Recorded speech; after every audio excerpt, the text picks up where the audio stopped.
서기관 중 한 사람이 그들이 변론하는 것을 듣고 예수께서 잘 대답하신 줄을 알고 나와 묻되 모든 계명 중에 첫째가 무엇이니까? 예수께서 대답하시되 첫째는 이것이니 이스라엘아 들으라. 주 곧 우리 하나님은 유일한 주시라.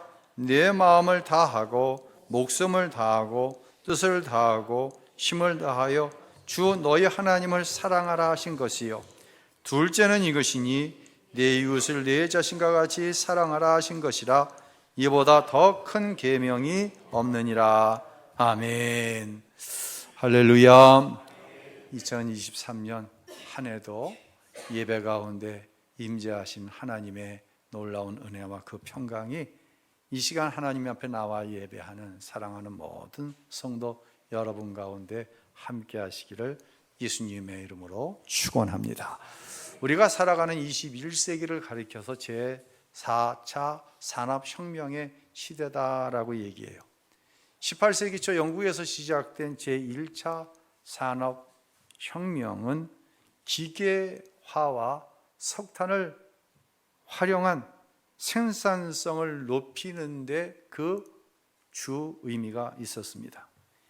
2차 산업혁명은 전기와 내연기관으로 일컬어지는 석유, 휘발유와 같은 유리를 통해 대량 생산을 가능하게 했습니다. 3차 산업혁명은 컴퓨터와 인터넷으로 대변되는 흔히 디지털 시대라고 이야기합니다. 정보화와 자동화를 실현했고 4차 산업혁명은 인공지능, 또 사물, 인터넷, 빅데이터, 로봇, 3D 프린팅 등의 신기술을 통해 물리적, 생물학적, 디지털적 세계를 연결하고 지능화하고 있는 것을 말합니다. 제가 말하면서도 무슨 말인지 잘 모르겠어요. 어쨌든 이게 4차 산업혁명 시대예요. 4차 산업혁명 시대에 유행하는 한 가지 단어가 있는데 바로 창의력이라고 합니다. 선전에도 보면 아이들의 창의적인 사고를 높여줘야 된다, 이런 이야기를 해요.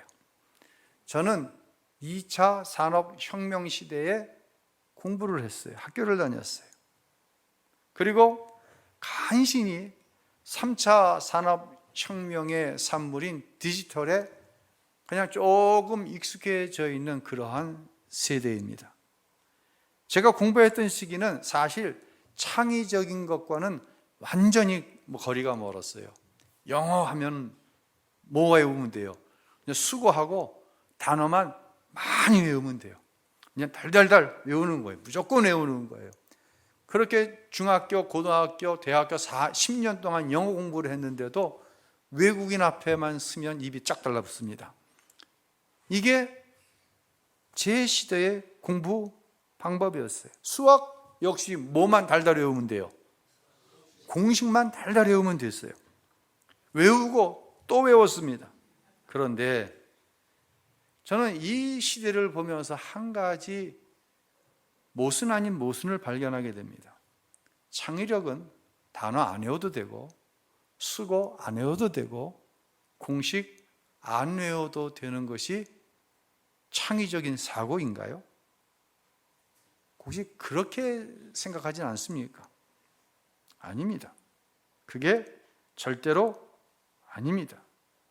우리 교회 안에도 지금 디지털 기기가 많이 사용되고 있어요. 앞에서 보는 이 화면, 그렇죠? 스크린, 저 뒤에 있는 스크린, 그리고 24일 밤 그 위력을 발휘했잖아요. 뭐가? 이 조명이. 흔히 이야기하는 사이키 조명이 되는지를 몰랐네 나는. 근데 막 조명이 바짝바짝바짝 지가 알아서 막 이러는 거예요. 다 디지털화된 거예요. 그런데 한번 생각을 해보세요. 뭐가 나가면? 전기가 나가면 마이크도, 앞에 보이는 대형 화면도, 이 조명도, 모든 불이 다 꺼지게 되어 있습니다. 전기가 없는 디지털, 전기가 없는 제4차 혁명, AI, 3D 프린팅, 한계가 있다고 하는 것이에요. 기본적인 것을 하지 않으려는 게으름, 꼼수가 창의력이 결코 아니라는 말씀을 드리고 싶은 거예요. 무엇 위에 창의력이에요? 기본 위에 창의력이 말이 되어야 돼요. 여러분, 대나무는요, 종류에 따라 다르긴 하지만 하루에 60cm씩 크는 대나무가 있어요. 안 놀라네. 60cm면 얼만큼이에요? 6mm가 아니라 60cm면 한 이 정도씩 크는 거예요, 하루에. 1년에가 아니라 하루에. 실감이 좀 나세요? 그런데 대나무는 씨를 심으면은요, 5년 동안 아무 일도 일어나지 않는 것처럼 보입니다. 5년 내에 싹도 안 돋아. 60cm는 고사하고 싹도 안 보여. 5년 동안 오직 뭐만 하는 거예요? 뿌리만 내리는 거예요. 깊이 뿌리를 내립니다. 5년이 지난 후에 하루에 60cm가 커 막 20m씩 나무가 자라는데도 뭐가 견고하니까? 뿌리가 견고하니까 넘어지지 않는 것이에요. 저는 부교육자를 청빙할 때 많은 것을 보지 않고 한 가지를 중점적으로 봅니다. 그것은 바로 태도입니다. 예의 바른 태도입니다. 20대, 30대의 부교육자를 청빙하면서 예의 얘기하고 태도 얘기하면 꼰대 소리 듣기 딱 쉽습니다. 그런데 제가 38년 목회 가운데 분명히 경험되어진 것이 있어요. 예의 바른 부교육자는 악한 의도와 타협하지 않습니다. 예의 바른 부교육자는 악이 나타날 때 단호하게 노라고 얘기할 줄 압니다. 이건 단순히 인성이 좋은 데서 나오는 게 아니에요.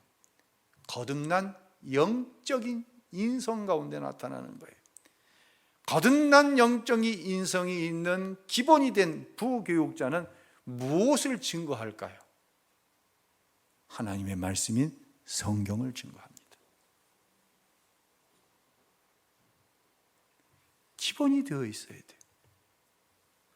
기본이 되어 있지 않은 상태에서 뭐 영적인 무슨 은사를 얘기하고 내가 어디서 뭘 어떻게 했고, 저는 그거 인정하지 않습니다. 2023년 마지막 날 우리는 하나님 앞에 예배하고 있습니다. 과연 2023년 나는 무엇을 남겼나? 이 일에 몰두하지 마십시오. 2023년 나는 대나무와 같이 얼마나 뿌리를 견고하게 내렸나? 이것을 생각해야 합니다. 먼저 그럼 성도의 기본은 무엇일까요? 오늘 본문으로 돌아갔을 때 한 서기관이, 이 사람은 바리새인이요 서기관이었어요. 바리새인 하면, 서기관 하면 예수님께 맨날 뭐 맞아요? 야단 맞잖아요. 정죄당하잖아요. 그런데 이 서기관은 예수님께 칭찬을 받았어요. 뭐라고 이 서기관이 32절로 33절까지 이야기하는지 한번 읽어볼까요? 서기관이 이르되 선생님이여 옳소이다. 하나님은 한 분이시요 그 외에 다른 이가 없다 하신 말씀이 참이니이다. 또 마음을 다하고 지혜를 다하고 힘을 다하여 하나님을 사랑하는 것과 또 이웃을 자기 자신과 같이 사랑하는 것이 전체로 드리는 모든 번제물과 기타 제물보다 나으니이다. 아멘. 이 서기관의 말에 예수님이 이런 반응을 보이세요. 34절입니다. 예수께서는 그가 지혜롭게 대답하는 것을 보시고 너는 하나님 나라로부터 멀리 있지 않구나 라고 말씀하셨습니다. 이 서기관이 예수님께 칭찬을 받은 이유는 이게 고백 때문이에요. 하나님을 사랑하라.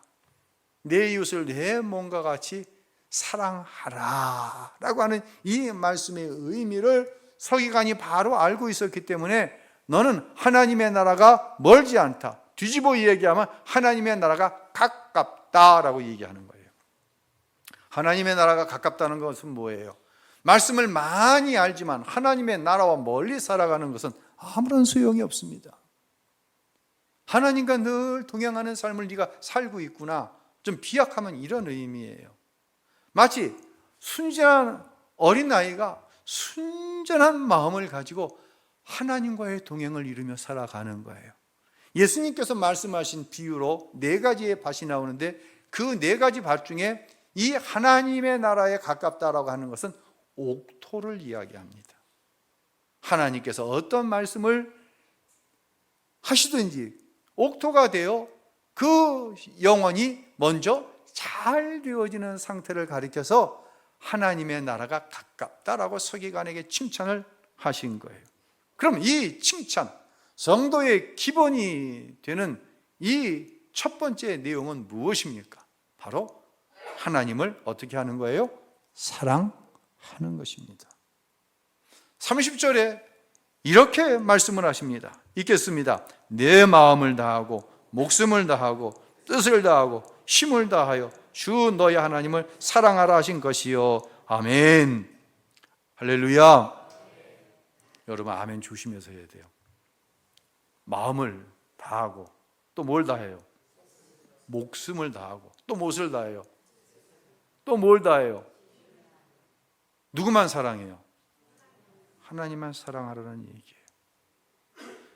아멘은 되지만 사실 내 자신을 돌아볼 때 과연 이게 습관적으로 혹시 나는 아멘하고 있지 않나?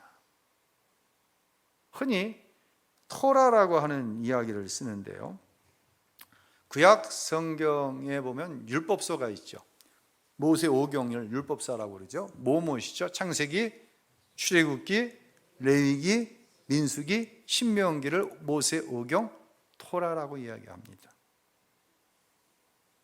토라에는 총 613개의 계명이 있어요. 약속이 있어요. 이 중에 248개의 계명은 긍정적인 명령입니다. 무엇을 해라. 그리하면 이런 복이 임할 것이다. 나머지 365개의 계명은 부정적인 명령입니다. 그것을 하지 말아라. 하지 말라는 것 하면 너 이렇게 심판받는다 라고 하는 내용입니다. 성경학자들은 248개의 긍정적인 명령을 가리켜서 사람의 몸에 248개의 뼈마디가 있다는 거예요. 그러니까 248개는 내 몸 전체를 뜻하는 것이고 365개의 긍정 명령, 365는 뭐가 딱 생각나요? 365, 1년을 얘기하는 것이죠. 이걸 좀 이렇게 정리하면 이런 의미가 될 수 있어요. 1년 내내 하나님께서 하라고 하신 것은 지켜 행하고 1년 내내 하나님께서 하지 말라고 하는 것은 하지 말라는 거예요. 해서는 안 된다는 거예요. 마음으로만 그렇게 해야 하지가 아니라 온몸, 내 삶 전체, 내 마음과 생각에 있는 뜻을 다 해서 이것을 지켜야 된다는 거예요. 이것을 지킬 때 주시는 복에 대해 흔히 쉐마라고 얘기하는 신명기 6장에 이런 축복이 약속되어 있어요. 한번 읽겠습니다. 이스라엘아 듣고 삼가 지키라. 그러면 너희 조상들의 하나님 여호와께서 너희에게 약속하신 대로 너희가 잘 되고 적과 끓이는 그 땅에서 번창할 것이다. 이스라엘아 들으라. 우리 하나님 여호와는 오직 한 분인 여호와시다. 너는 내 온몸을 다하고 영혼을 다하고 힘을 다해서 내 하나님 여호와를 사랑하여라. 할렐루야. 세분화하면 이런 거예요. 하나님은 몇 분이에요? 오직 한 분이에요. 내 자식이 하나님의 자리를 대신할 수 없어요. 내가 가지고 있는 물질이 하나님의 자리를 대신할 수가 없어요. 건강, 그것이 하나님을 대신할 수 없어요. 내 자아, 자존감, 이것이 하나님의 자리를 대신할 수 없다는 거예요. 하나님은 오직 한 분인 거예요. 그 하나님을 어떻게 알아? 사랑하라는 거예요. 이 사랑한다는 동사의 미래 시제입니다. 즉 어제보다는 오늘 더 사랑하고 오늘보다는 내일 더 사랑하고 영원까지 오직 하나님 한 분만 사랑하는 거예요. 거기에 설명을 다합니다. 무엇을? 마음을 다해서, 목숨을 다해서, 뜻을 다해서, 힘을 다해서 오직 하나님만 섬기라는 거예요. 제가 이것을 한 문장으로 이렇게 표현해 봤어요. 오직 하나님 한 분만 모든 노력과 정성을 다해 영원히 사랑해야 합니다. 여러분 대단하시네. 아멘 하시네. 감사합니다. 정말 하나님 한 분만 내 목숨을, 내 뜻을, 내 힘을, 내 정성을 다해 사랑할 수 있기를 바랍니다. 그때 약속된 것이 축복이에요. 반대로 하나님 위에 다른 신을 섬기고 하나님을 사랑하지 않음으로 어떤 행위를 하고 목숨, 마음, 힘 모든 것을 다해 하나님을 섬기지 않으면 뭐가 주어진다? 하나님의 심판이 주어진다는 거예요. 참 두려운 말씀이에요. 제가 정직하게 얘기해서 이 말씀 앞에 저는 감히 내가 그렇게 하고 있습니다. 그러니 나에게 복을 주세요. 저는 이렇게 말하지 못합니다. 여러분은 어떠십니까? 여러분은 어떠신가요? 만약 누가 이 신명기 6장의 말씀을 지켜서 내가 이런 복을 받았다? 글쎄요.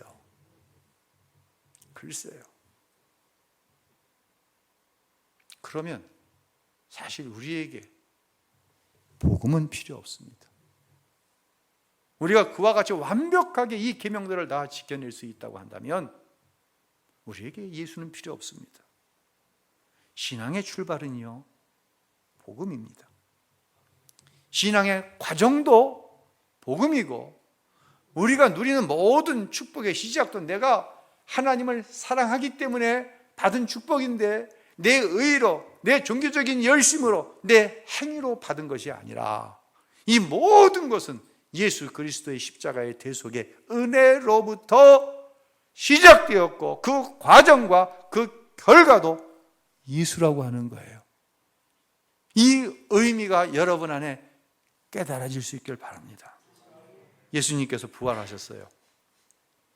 그리고 누구를 찾아오셨을까요? 누굴 찾아오셨죠? 정말 수많은 사람들이, 베세다 광야에서는 남자 장년만 5천 명이 있었잖아요. 얼마나 많은 사람들이 예수님의 말씀의 은혜를 받고 기적을 경험했는지 몰라요. 그런데 예수님이 찾아오신 사람은 제자들이었어요. 그럼 왜 제자들을 찾아왔을까요?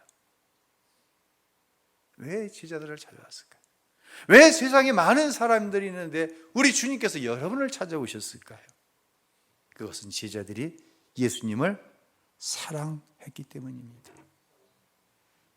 인간적으로는 제자들이 부족합니다. 믿음도 부족합니다. 예수님께서 십자가에 죽으시자 이들은 한 곳에 모여 두려워 떨고 있었어요. 그리고 결국은 고기나 잡으러 가자 다 흩어져 버립니다. 믿음도 부족한 거 맞습니다. 그런데 복음이 무엇인지 아십니까? 복음은요, 그럼에도 불구하고 제자들이 예수님을 사랑하는 게 맞아요. 근데 그 사랑의 분량이 받은 은혜에 비해서 너무 형편없어요.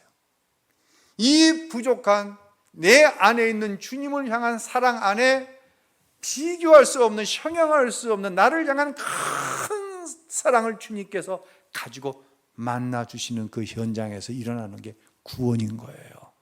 할렐루야. 그래서 신앙의 시작은 복음 예수인 거예요. 그 순간부터 예수님께서 나와 동행해 주시는 거예요. 그리고 나로 하여금 마음을 다하고 힘을 다하고 목숨까지 다해서 하나님을 사랑하는 거기까지 이르게 하시는데 그게 누구예요? 그게 우리 주님이세요. 나에게 베풀어 주신 은혜와 그 사랑, 나의 이 작은 사랑과 하나님의 그 큰 사랑이 만날 때 구원이 이루어지고 회복이 이루어지고 결국 하나님을 목숨을 다하고 힘을 다하고 뜻을 다하여 사랑함으로 하나님께서 주시는 축복을 누리며 살아갈 수 있게 되는 줄로 믿으시기를 바랍니다. 어떻게 말씀으로 회복되어지는지인가에 대해서는 오늘 송구영신 예배 때 말씀드릴 거예요. 그래야 한 사람이라도 더 나올 것 같아가지고 오늘 밤 꼭 나오셔야 돼요. 여러분, 이 말에 오해가 있어서는 안 돼요. 예수님은요, 나에게, 여러분은 담임 목사에게 어떤 문제가 있는지 너무 잘 아세요. 근데 정말 은혜인 것이 뭐냐면, 우리 예수님은 그것을 한 번도 문제 삼으면서 목사 그만하라 말씀하지 않으셨어요. 그래서 제가 오늘까지도 목사할 수 있어요. 내 부족함을 우리 주님은 마음에 두시지 않으셨어요. 연약해요. 여러분의 삶에 고통이 있어요. 마치 꺼져가는 심지와 같아. 이거 한 번 더 불면 나 꺼져. 하나님을 향한 사랑이 꺼져버릴 것 같아. 이렇게 자꾸 형편없는 사랑이라도 주님은 단 한 번도 주님을 향한 우리의 사랑을 형편없다고 평가하시지 않으시는 거예요. 주님이 주목하고 계신 것은, 여전히 바라보고 계신 것은 내 안에 꺼져가는 심지와 같은 그 작은 사랑을 주목하고 계신 거예요. 그래서 오늘 설교의 제목이 뭐예요? 작은 나. 그러나 큰 뭐예요? 고백. 이 설교를 준비하면서 얼마나 은혜가 되어지는지, 정말 이 보잘것없는 작은 나, 이 작은 사랑에 우리 주님이 성령님을 통해 여전히 내게 기름 부어주셔서 여러분에게 은혜를 끼칠 수 있는 이 한 편의 설교를 준비케 하시는 것, 이건 전적인 하나님의 은혜예요. 여러분이 이 자리에 나와서 사명 때문에 행복합니다. 전적인 은혜예요. 여러분이 이 시간 나와 하나님의 말씀을 들으며 하루를 전해를 정리할 수 있는 거, 전적인 하나님의 은혜인 줄로 믿습니다. 주님을 닮아가고 싶지만 정말 내 힘으로 안 되네요. 그래서 탄식이 있습니다. 그런데 말입니다, 우리 주님은 우리의 이 탄식을 기뻐 받으시는 줄로 믿으시기를 바랍니다. 지극히 선하신 마음으로 변함없이 우리를 대해 주시는 거예요. 이 선하심이 믿어질 때, 이 부족한 내가 이 주님의 크신 선하심이 믿어질 때 내 입술을 통해 나오는 한 단어가 있어요. 그 단어가 뭔지 아세요? 감사합니다. 할렐루야. 최경희 권사님 행복하다고 그랬어요. 우리 최 권사님의 삶을 여러분이 다 아세요. 예수가 아니면 이 행복, 하나님이 나를 어떻게 선하게 대해 주셨는지를 깨닫지 못하면 절대로 그 입술에 감사가 나올 수 없어요. 이제 묻습니다. 여러분 하나님을 사랑하시죠? 할렐루야. 하나님은 형편없는 나를 통해 하나님을 사랑한다는 이 큰 고백을 이루게 하시는 거예요.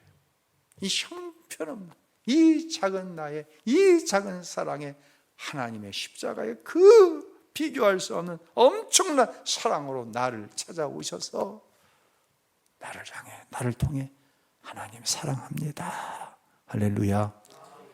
이게 성경에서 말씀하는 축복이고, 이것이 성경에서 말씀하는 축복, 사랑인 거예요.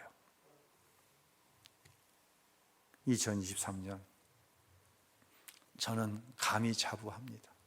비록 여러분의 삶에 많은 어려움이 있었지만 여러분은 참 잘하셨어요. 왜요?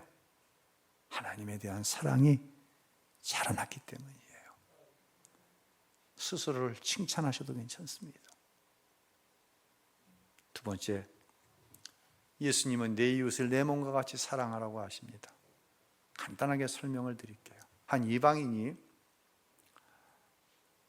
한 바리새파에 속한 힐렐이라고 하는 유명한 랍비에게 이런 질문을 합니다. 내가 외발로 서 있는 동안, 즉 한쪽 다리를 들고 한쪽 다리를만 서 있는 동안 613개의 계명이 무엇을 의미하는지 내가 이해할 수 있도록 설명해 주십시오.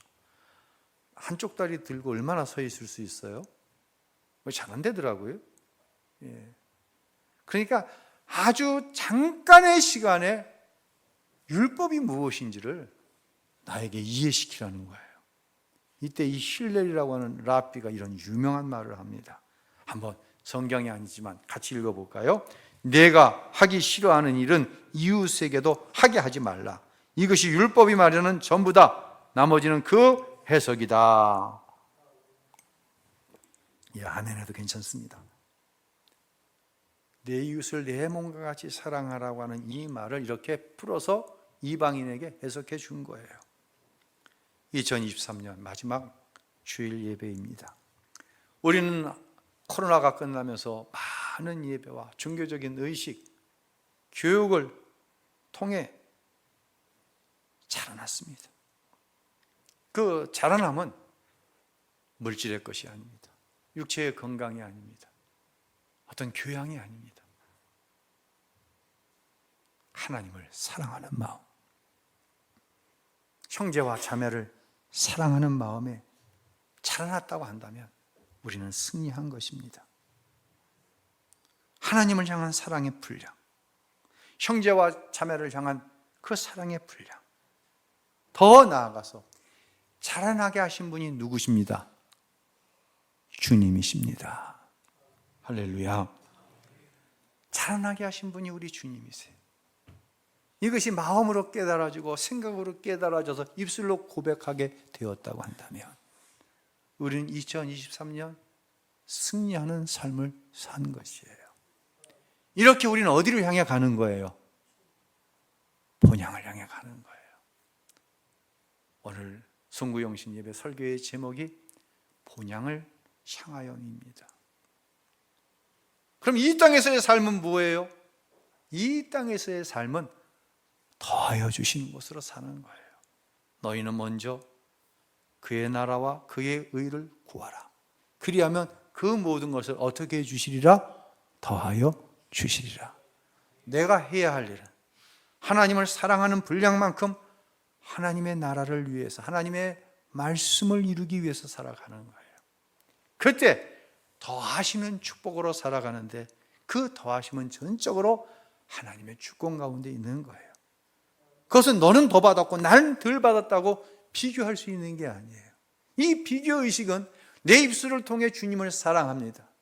이 주님을 사랑한다고 하는 고백이 우리 주님으로부터 왔다는 사실이 정말 내 전인을 지배하고, 다른 말로 복음이 인격이 되어질 때 내 입술에 어떤 상황 속에서도 감사로 이루어지는 거예요. 이 구체적인 적용도 오늘 저녁 때 여러분에게 드릴 거예요. 여러분을 축복합니다. 참 수고 많으셨습니다. 참 잘하셨습니다. 여러분은 자라나고 있습니다. 그 자라남 속에 약속하신 축복이 이루어진다고 하는 사실을 믿음으로 말미암아 이 한 해를 보내고 새로운 한 해를 맞이할 수 있는 모든 복된 성도들이 되시기를 예수님의 이름으로 간절히 축원합니다.